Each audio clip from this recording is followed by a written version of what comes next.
man after God's own heart. Starting at an extremely young age, like you guys, David, taking care of the sheep, spending time with the Lord. And he would end up experiencing the Lord in remarkable ways. And he would end up as a young man fighting a giant, Goliath. When the Israelite army, under the direction of the first King Saul, would come against the Philistines, and they were at a stalemate because Goliath would challenge them every day. And there was nobody in the army that would go up against Goliath because they knew they would get their head cut off. And when David showed up to find out how his brothers were doing, because his dad had sent him with some supply for his brothers, David heard and saw Goliath taunting. And David went to the king, King Saul, and said, I'll go against them. Just as a young, very young man. And we all know that story, that he took 5 stones and put them in his pouch, and he went with his sling.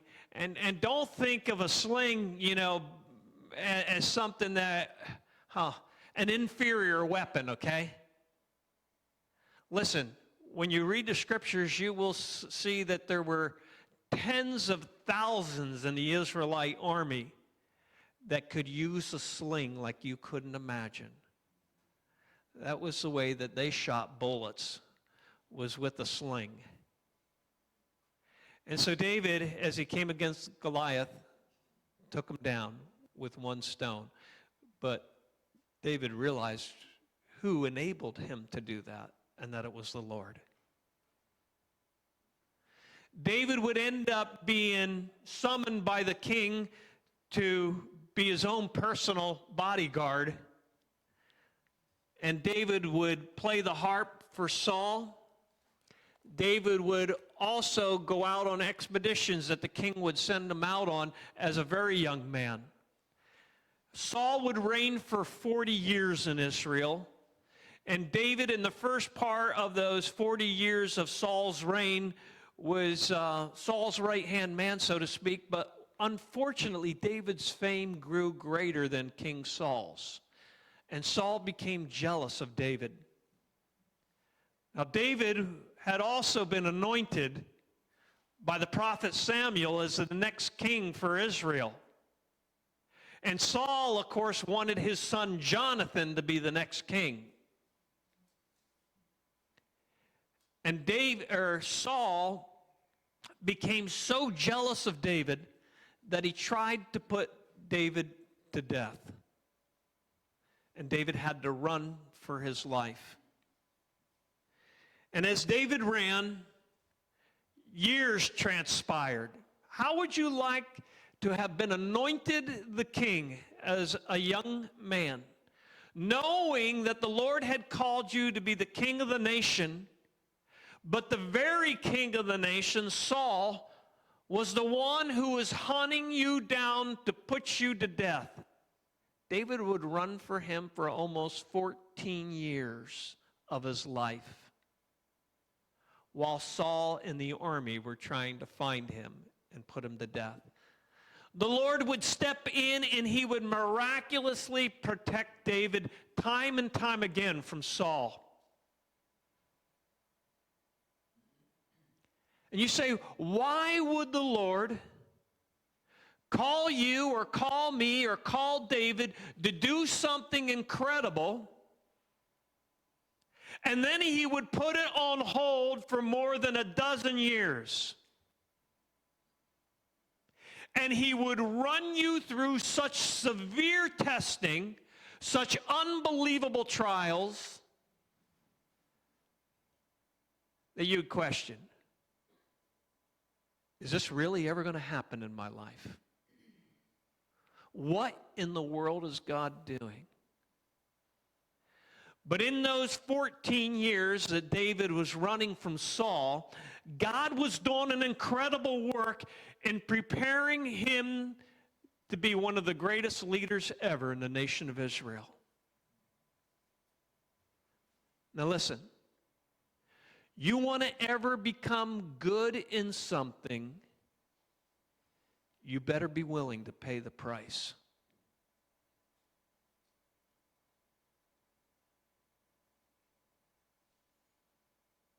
Because the only way that you're going to become excellent, and I don't care what it's in, you're going to pay a price. Am I right? What's that? No pain, no gain. Yeah, the old saying. And so David, running from his life, many of the Psalms are penned in that time period. Last week, as we were looking at Psalm 27, it's amazing what's in that psalm. And I want to just read a couple verses there to remind ourselves that David said, "One thing I've asked from Yahweh, and that I shall seek, that I may dwell in the house of the Lord all the days of my life, to behold the beauty or the gracefulness of Yahweh, and to contemplate, to meditate in his temple. For in the day of trouble he will conceal me in his tabernacle.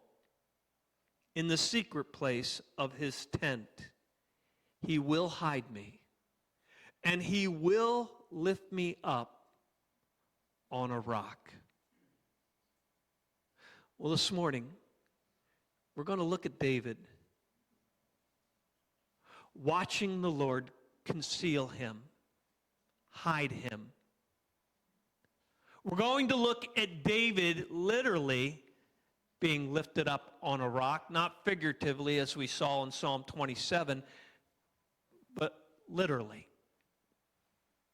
And so we come to 1 Samuel chapter 24. And David has been running from Saul, and there has gathered around him a band of 600 guys. Now, these are the rough and tough outcasts. These are the guys all tattooed up. These are the guys tearing the bars apart. Okay, these are bad dudes with David. These aren't your upright, good citizens. David has gathered a band of ruffians around him, and David had killed his tens of thousands of Philistines. He was an unbelievable warrior, not some wimp.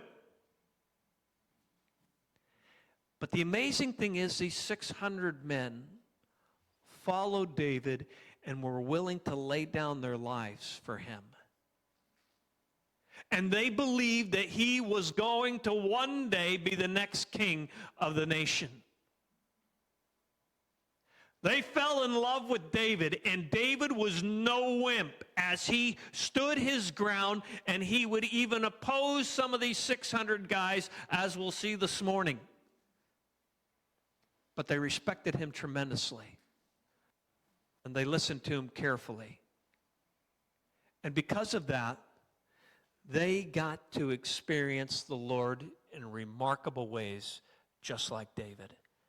And so by the time we come here to 1 Samuel 24, David and his men have just got done fighting Philistines, but Saul has also got done fighting Philistines in another area, and Saul chooses 3,000 of his top elite soldiers. I mean the best in the nation, to help him get David. He wants them dead. And so Saul finds out that he's in En-Gedi, down by the Dead Sea. And we'll take a look at a couple pictures here of En-Gedi and what it was like. But David and his men had to cross the barren wilderness before they got to En-Gedi, where there was water. And there in En-Gedi, they were hiding from Saul when Saul and his 3,000 chosen men show up to put him to death. And this is what we see here as far as En-Gedi is concerned. This is the Dead Sea. This is on the western side of the Dead Sea. Up in here would be Jerusalem, right at the northern part of the Dead Sea. In this territory here is where the water would come down through En-Gedi.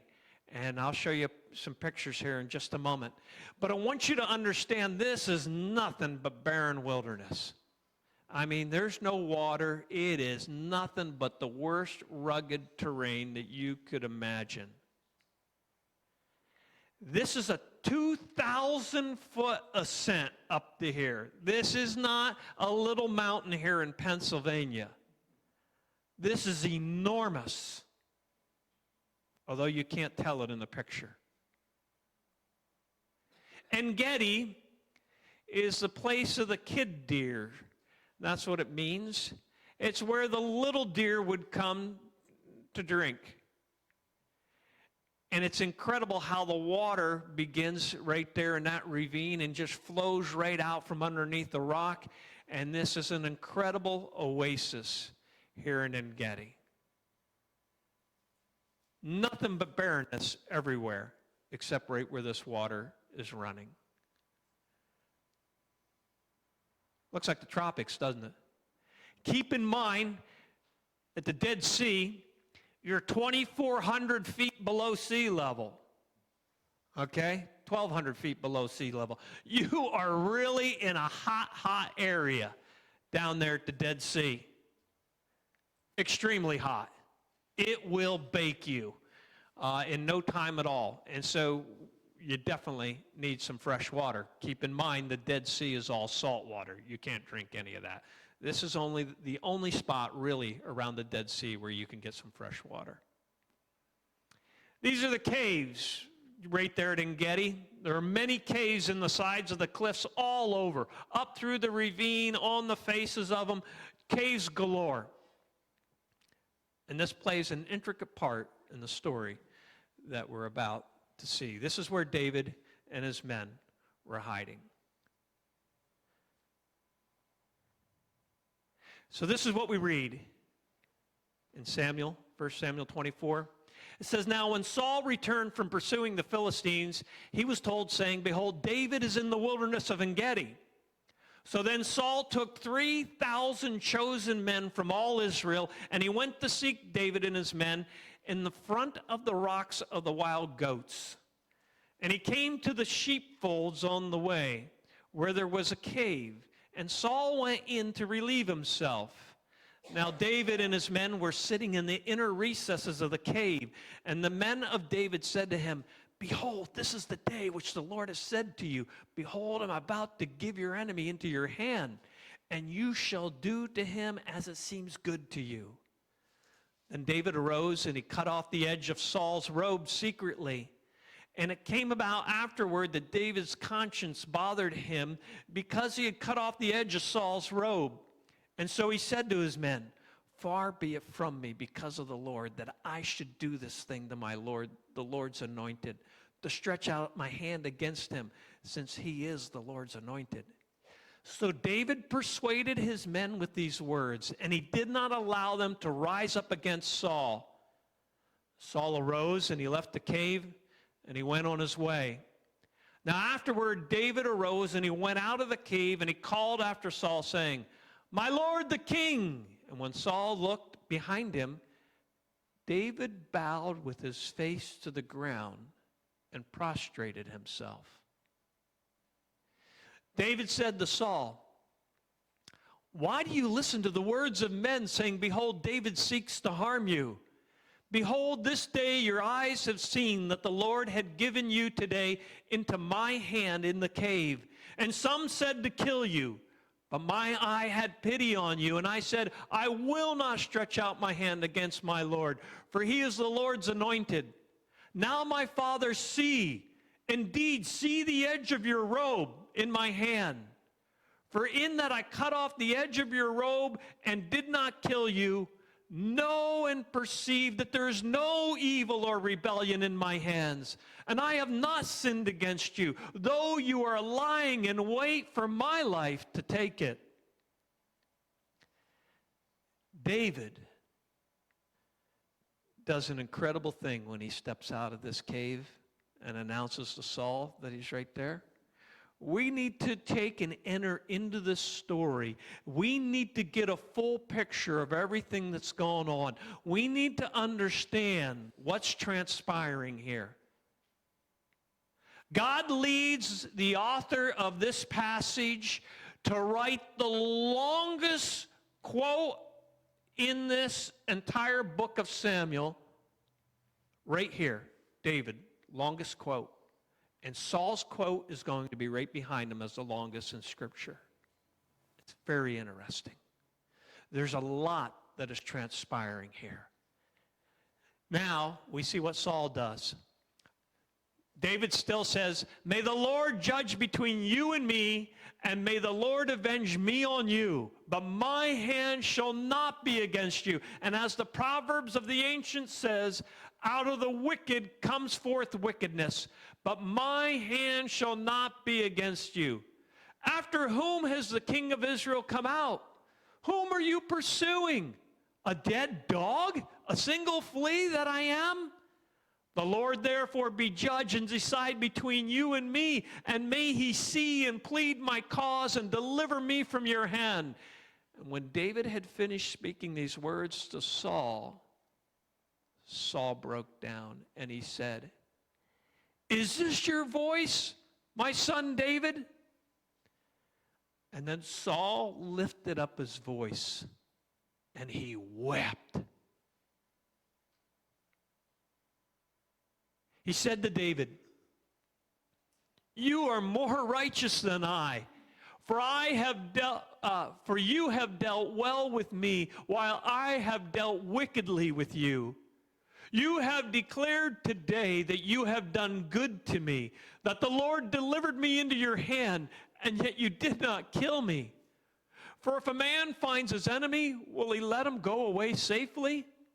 May the Lord therefore reward you with good in return for what you have done to me this day. Now behold, I know that you will surely be king, and that the kingdom of Israel will be established in your hand. So now swear to me by the Lord that you will not cut off my descendants after me, and that you will not destroy my name from my father's household." And David swore to Saul, and Saul went to his home, but David and his men went up to the stronghold. This story is recorded for you and me for numerous reasons. But the biggest one is to get a picture of the heart of David, a man who's after God. And what he was like. Even though he was surrounded by 600 men whom your mother would not approve of.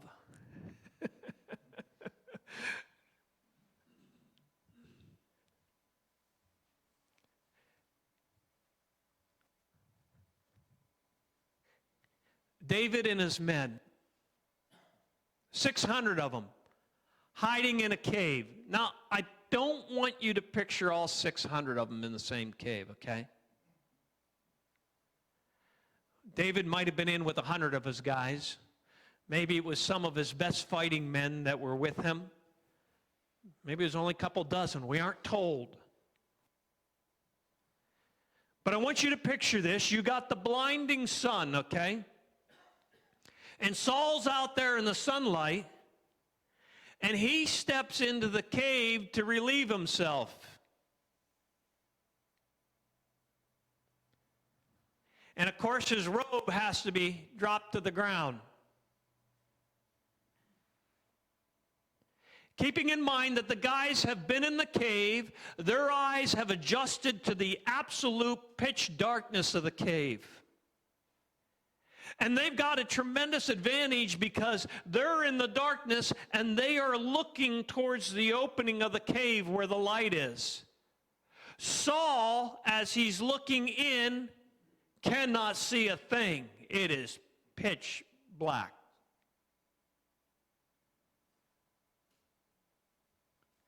Now you can rest assured that the king did not enter that cave without his bodyguards standing at the entrance of the cave.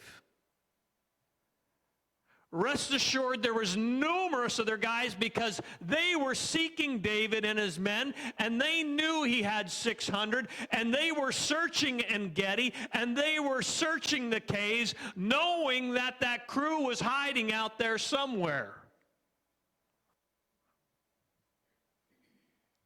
And so there had to be noise outside the entrance of the cave. Even if it was just a gentle wind blowing, there had to be noise. And so David and his men are back inside. They are quiet.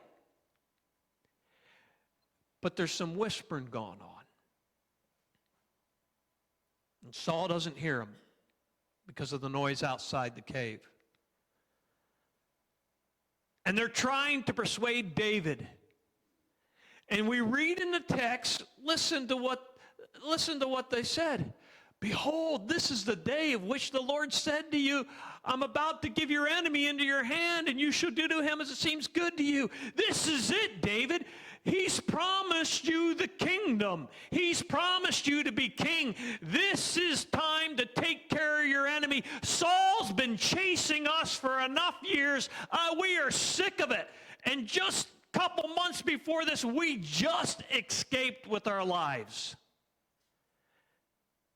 Yeah, well, the Lord worked that one out. And he called Saul and the army to fight against the Philistines as David was on one side of the mountain and Saul and his men were on the other side of the mountain. And they were literally surrounding David and his men.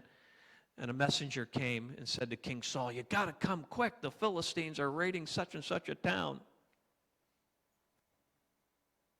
And they just escaped with their lives. But it was the Lord's intervention. Saul would come after David 16 times, that's recorded in scriptures, and who knows how many other times, that he would send out the army with him, bring the army with him to look for David, to put him to death. And every time, the Lord would intervene.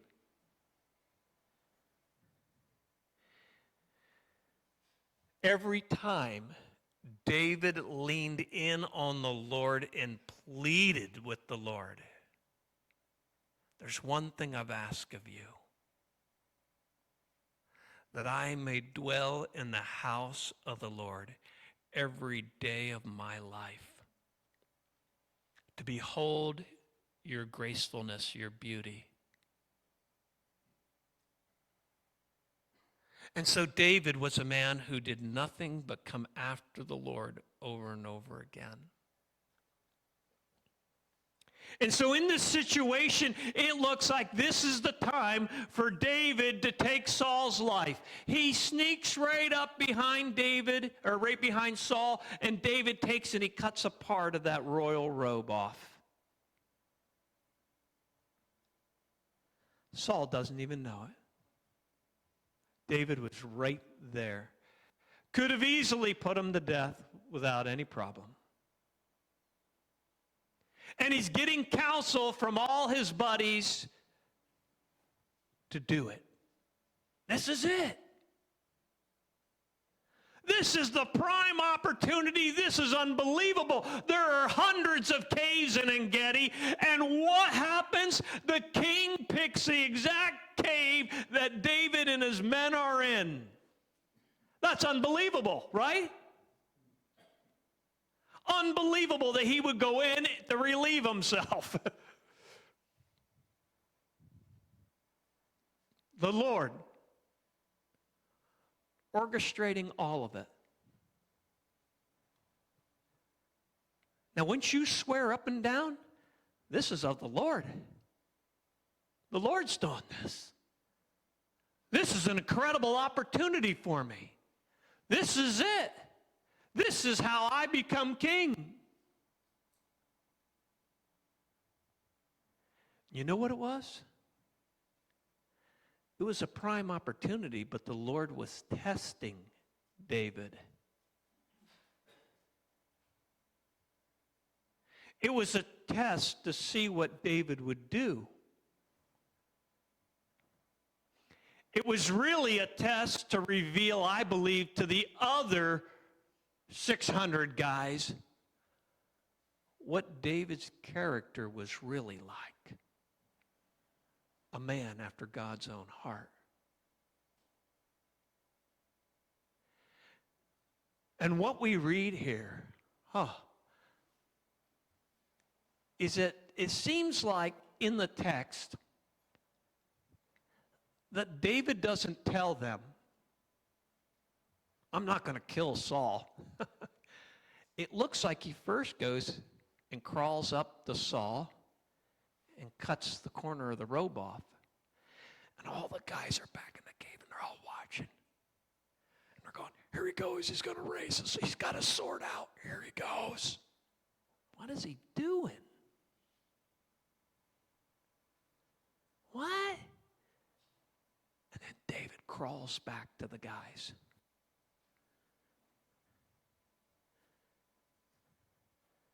Far be it from me.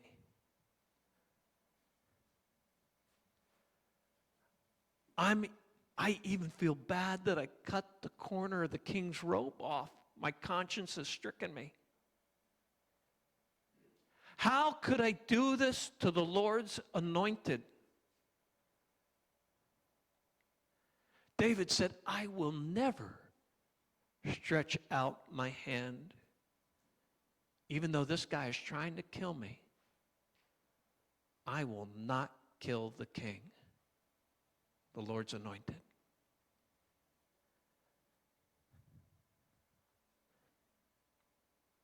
You would swear that this opportunity was from the Lord.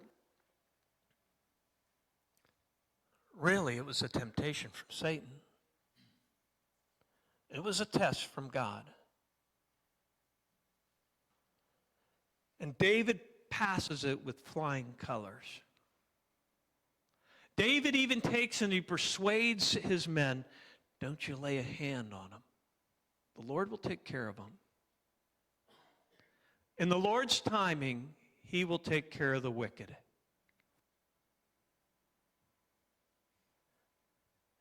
Now I want you to picture that when David steps to the entrance of this cave,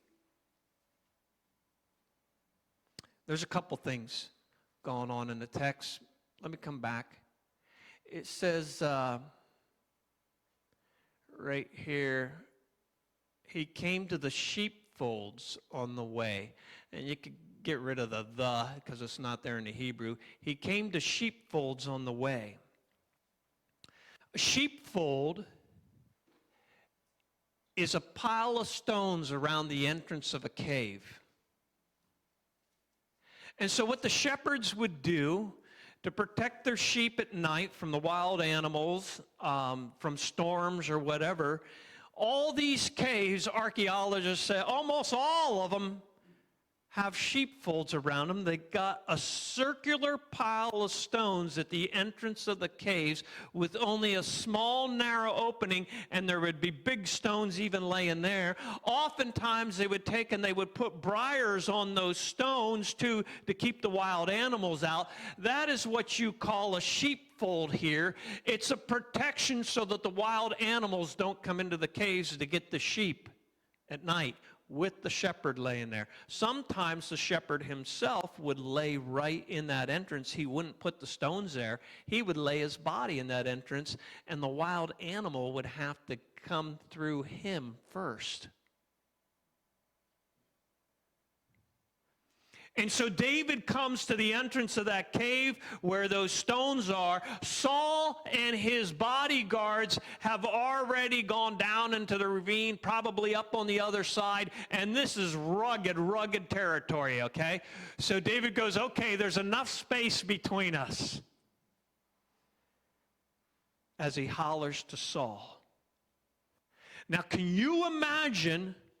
You got 3,000 elite fighting men with Saul. David's only got 600 men, so guess what you're outnumbered by? 5-1. And David puts all his men's lives, including his own, in jeopardy. And he steps out into the entrance of that cave and he hollers.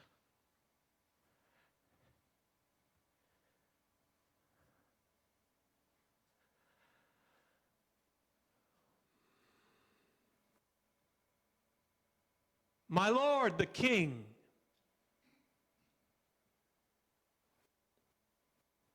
My master, the King.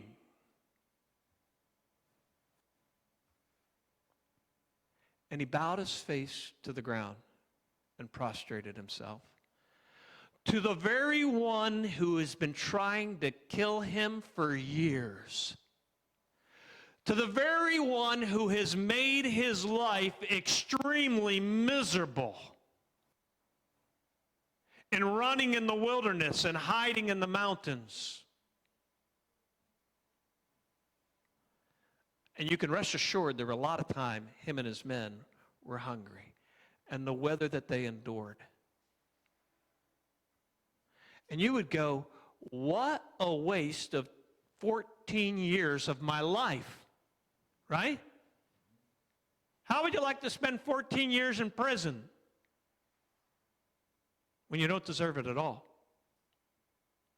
But you go through the worst prison. Not the plush 901 prison up here where you eat like a king every day.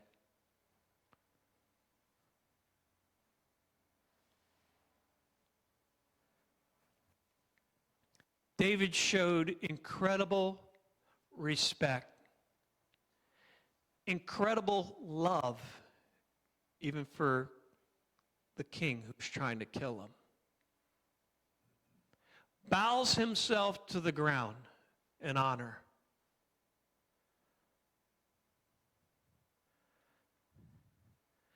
And then he says, very diplomatically, Saul, why do you listen to the words of men, saying, behold, David seeks to harm you? Now, what do you know about Saul? Did Saul need to listen to anybody's words about harming David? No. Saul tried to pin David down with his spear numerous times right in the palace. Nobody had to persuade Saul.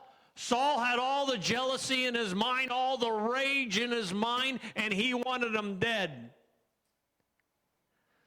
But David says, now listen, why are you listening to other men who are telling you to harm me? And so he sort of takes and doesn't come right out and say to Saul, why are you trying to kill me? Why are you listening to other men? Now, I'm sure other men are saying it too. Behold, this day your eyes have seen what the Lord did. And he let you come right into my hands. But I had pity on you, I didn't kill you. Because you're the Lord's anointed. And then look what he says, verse 11.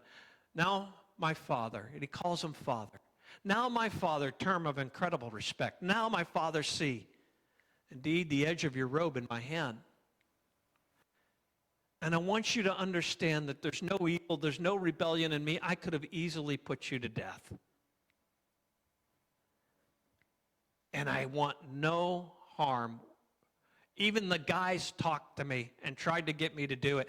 And I said, no, absolutely, I will not lift my hand against the Lord's anointed. And then he takes and he says, now listen, I'm going to bring the Lord into this. And it's a masterpiece of what he's saying to Saul.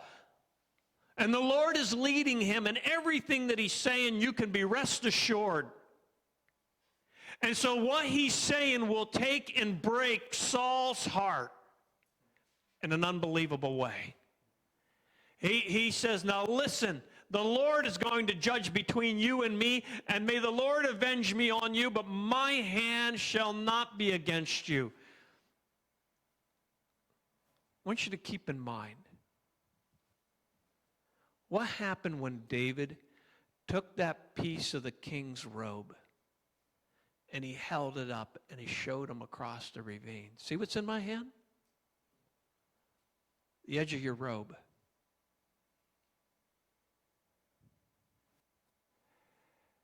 You got to come back earlier when Samuel the prophet came to King Saul and he had been disobedient and didn't follow through with what the Lord told him to do with the king of the Philistines, Agag. And the prophet Samuel went to turn from Saul because he said to Saul, because you've disobeyed the Lord is turning from you. And Saul grabbed the prophet Samuel's garment and tore it. And he had the piece of Samuel's, the prophet's garment in his hand.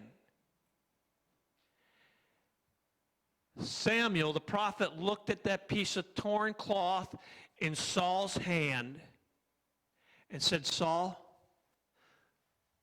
the kingdom will be torn from you and given to another man who is worthy and who will listen to the Lord.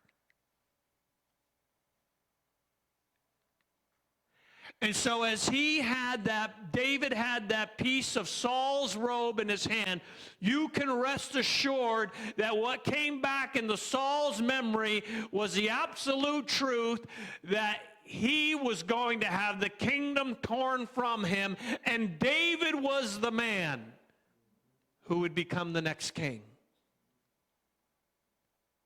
And all of this flashes back. David even says to him, out of the wicked comes forth wickedness. He's saying, Saul, out of your wickedness, in your mind, in your heart, is coming forth the wickedness that you are doing and trying to put me to death. What are you doing? Whom are you pursuing? I'm a dead dog. I'm a single flea. I'm nothing. And you're wasting the precious resources of Israel when you should be fighting the Philistines. You're out here coming after me in the wilderness with your chosen 3,000 unbelievable fighting men. So therefore the Lord be judge and decide between you and me. He'll deliver me from your hand. And then Saul is broken. Not his first time. And that's when he weeps aloud. Oh, really weeps aloud. And he hollers to David, you are more righteous than I, for you have dealt well with me, while I've dealt wickedly with you. You've declared today that you've done good to me and that the Lord delivered me from your hand, and yet you did not kill me. And he asked David a favor. He says, now listen, when you become king, don't cut off my descendants. And that was a normal thing that the kings of the Middle East would do. The dynasty before them, they would wipe out all the males, so there was no opposition. But David had already made a covenant with Saul's son Jonathan that he would honor Jonathan's descendants. And he really Jonathan thought that he would be number 2 under David, but Jonathan would lose his life with Saul in a battle against the Philistines. And so David had already made a covenant, and he reaffirms it here with Saul. And he says, yes, I will not cut off your descendants. I won't destroy your name from your father's household. Saul went to his home, but notice that David and his men went to the stronghold.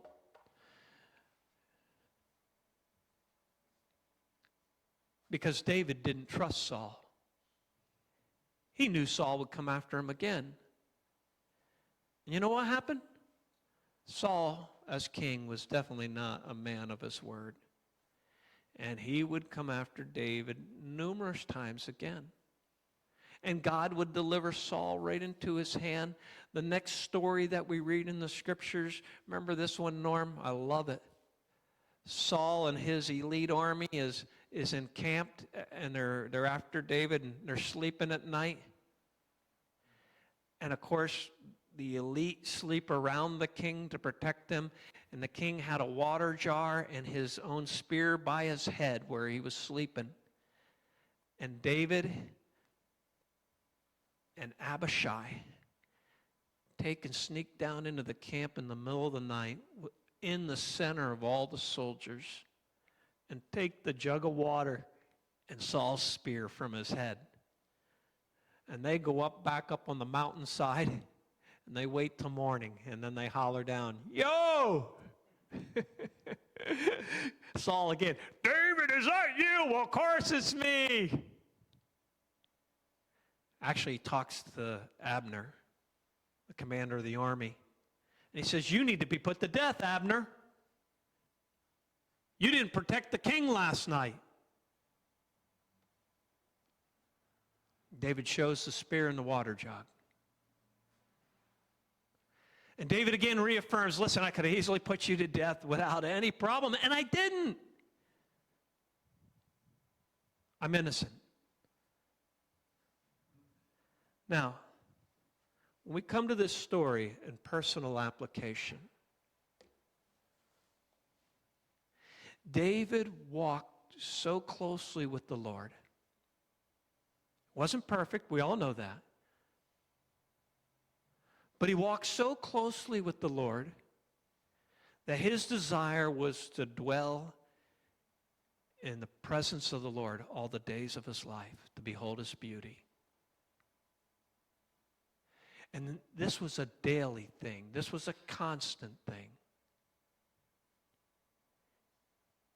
And so when David saw the perfect circumstances as Saul came into the cave, he could have easily put him to death there in the cave.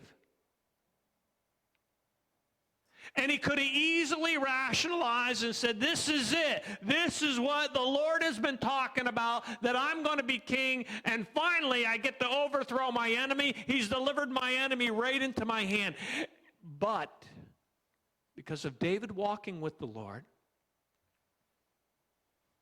knowing that the scriptures make it crystal clear for the Israelites not to lift their hand against the king or against the leader of the people. And David knew the scriptures.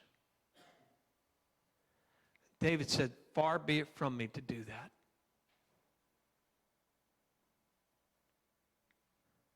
The Lord will take care of him in his time.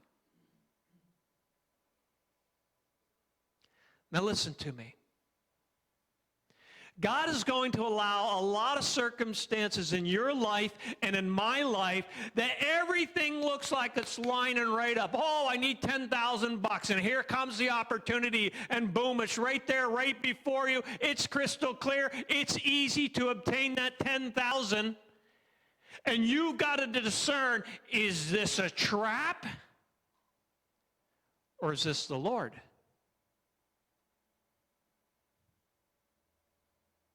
You've got to discern in all your relationships and with the people that you are meeting and coming in contact with and saying, "This is an answer to prayer." Is it really an answer to prayer, or is it a trap? Just because everything lines up, everything looks good, doesn't mean it's of the Lord. Am I right?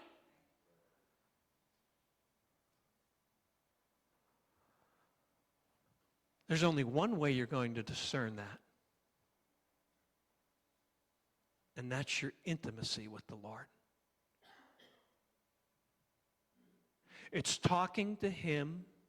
It's keeping your eyes on him. It's knowing the Word of God. and what he requires of you and me. And what you will see in the circumstances and in the situations that you find yourself, and it looks like it's of the Lord, you'll see a little crack in the pot. And you're going, oh, wait a minute. Something's not sincere, which means without crack, without wax in the crack. You go, something's not quite kosher here. Lord, what's going on?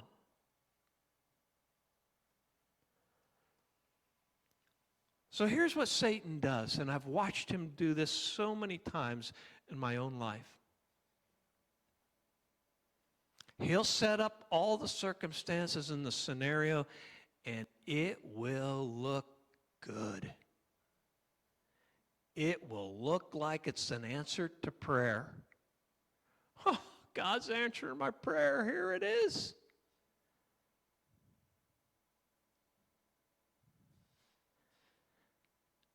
But then, if you have been asking the Lord that you can dwell in his presence every day of your life, to behold his gracefulness, his help, he will be right there and he'll say yes or he will say no.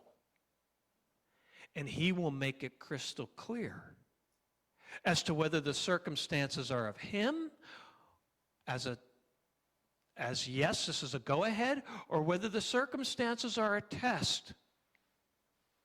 And he's saying no. So Proverbs 3, 5, and 6 says, trust in the Lord with all your heart. Do not lean on your own understanding. In all your ways acknowledge him. Come to him. And he'll give you the desires of your heart. He will direct your heart.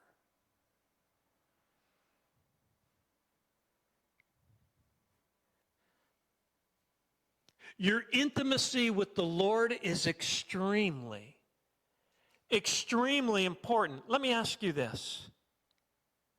Do you think if David would have took the king's life in that cave, how do you think things would have turned out after that?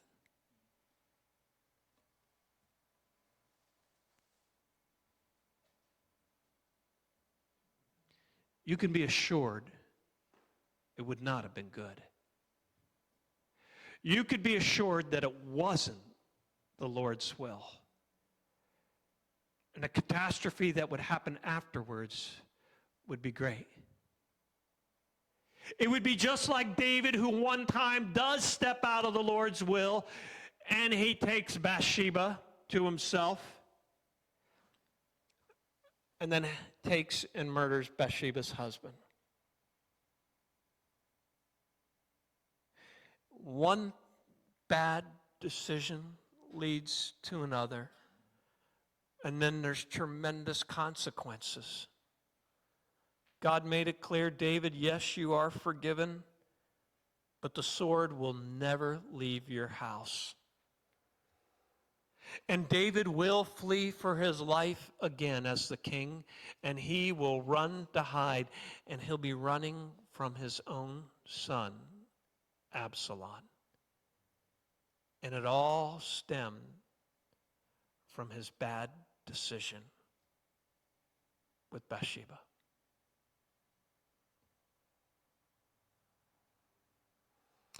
Do you see the importance of submitting to the Lord, of depending upon the Lord, of communing with him, of making absolutely sure that the decision that you're looking to make is what the Lord is having you make? One thing that I always ask of the Lord, personally, is that he keeps that short chain on me, and you hear me say it over and over again. Lord, keep that short chain on me just like a dog so I can't go too far from you. Because I know I'm prone to wander. I know I'm prone to make wrong decisions and rash decisions. We all are, if we're honest with ourselves. And that's why I say, Lord, keep that choker chain really tight and short. And I could praise him this morning that he takes and he uses my wife with that choker chain. Doesn't he, Renee? Yeah, you're all smiling. She is a wonderful, wonderful helpmate. Good lady. Men, listen carefully to your wife.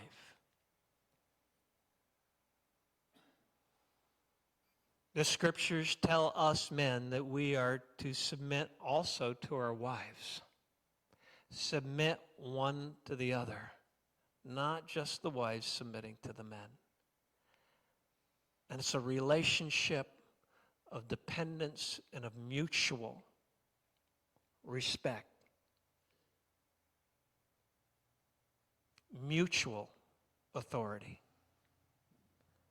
Not one dominating the other, but working together, as the scripture says, the two shall become one. So if anything we learn from David's life this morning, the crowd may tell you, do this. And the circumstances may look great, and the counsel may sound wonderful. Don't do it. Submit to the Lord. As Tana's gone to get Beth so we can close with closing hymn, I'll just share one story of many. Had a believer come to me. Unfortunately, the lady was single, but the man that she was with was married. And she came to me and she said, Pastor, this is how we ended up meeting, and this is what transpired. And she's saying, all of this happened, and I know God was leading this. It all transpired. It was all perfect in how we came together.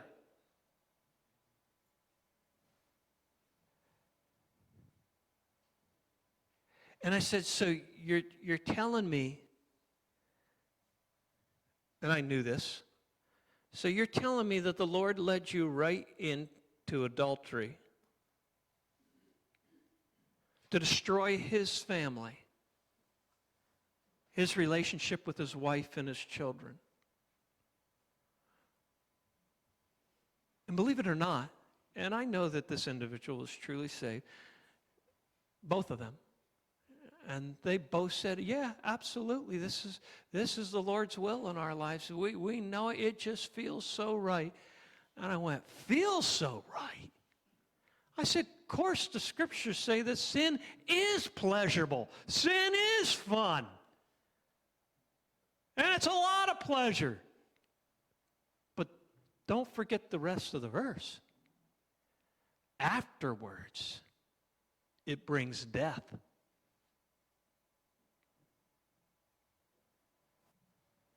You're completely out of the Lord's will. Well, unfortunately, both of them rejected my counsel. Unfortunately, both of them said I was crazy and that they were right. Now, I do know that, that's an extreme case. But I share that to say, do you see how easy it is to be deceived?